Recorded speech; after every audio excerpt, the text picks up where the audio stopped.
You can possess a genuine, burning desire to improve your life, yet still find yourself standing completely still while the days race by.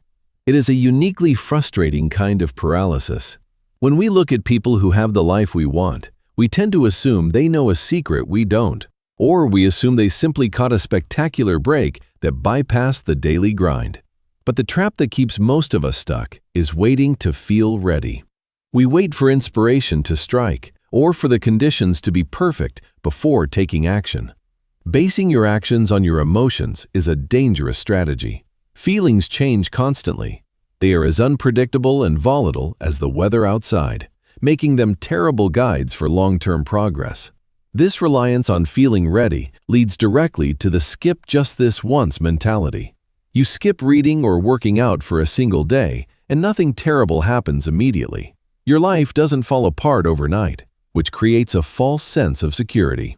If spectacular opportunities and daily motivation are unreliable myths, then the actual mechanism for achieving our goals has to operate completely independently of how we happen to feel on any given Tuesday. Business philosopher Jim Rohn established a clear dividing line to solve this. He observed that amateurs let their feelings dictate their actions, while professionals let their commitments dictate their actions. Professionals leverage a counterintuitive rule of psychology. The physical act of doing the work actually generates motivation, far more often than motivation generates the action. Instead of waking up to a chaotic web of daily choices, professionals use systems to lock a single decision into place. A system is a pre-made decision, replacing the daily debate with pure execution. A writer at their keyboard every morning at 6 a.m. doesn't convince themselves to type. 6 a.m. means writing. Action bypasses the decision-making process. When you rely on willpower alone, you are constantly trying to push a heavy object from a dead stop. Initiating a new task from zero requires an enormous expenditure of mental energy every single day. Consistent execution, however, builds momentum. By the 31st day of a routine, your body and mind have physically adapted. The work itself requires less effort to perform. By locking in a system and allowing momentum to take hold, you completely remove the burden of choice. Showing up simply becomes the path of least resistance. This strict adherence to daily routines triggers what is known as the compound effect. It is the invisible math behind human achievement, constructing success one unremarkable day at a time. This graph maps that mathematical reality. At first, the top line barely moves. Reading just 10 pages of a book today feels insignificant. Repeat that habit daily, and at day 365, the line curves sharply upward. Now watch the second line diverge. Small errors in judgment operate on the exact same curve. Dropping slightly each day, they eventually result in a massive deficit. Stretch both of these paths out over a 5-year horizon, and the gap between them becomes staggering.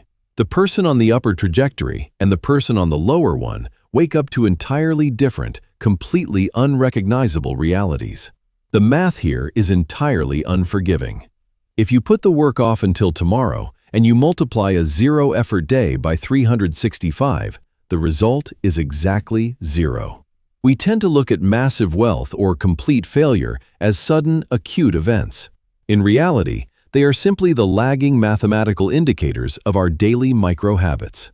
When you consistently execute these small habits, the external world starts to notice. Showing up every single day, regardless of circumstances, builds a reputation of supreme reliability. In a world where flakiness is common, doing exactly what you said you would do makes you a rare asset. Opportunities naturally begin to gravitate toward you because people want to invest in certainty. But the external rewards are secondary. Relentless consistency serves a deeper purpose. It rebuilds your internal self-worth. Every time you follow through on a commitment to yourself, you generate self-trust. You are casting a concrete vote for your own capability, proving to yourself that your word actually means something. The reverse is equally true.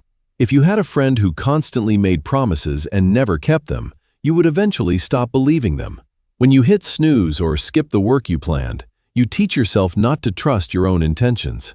To rebuild that trust, you have to abandon the pursuit of perfection.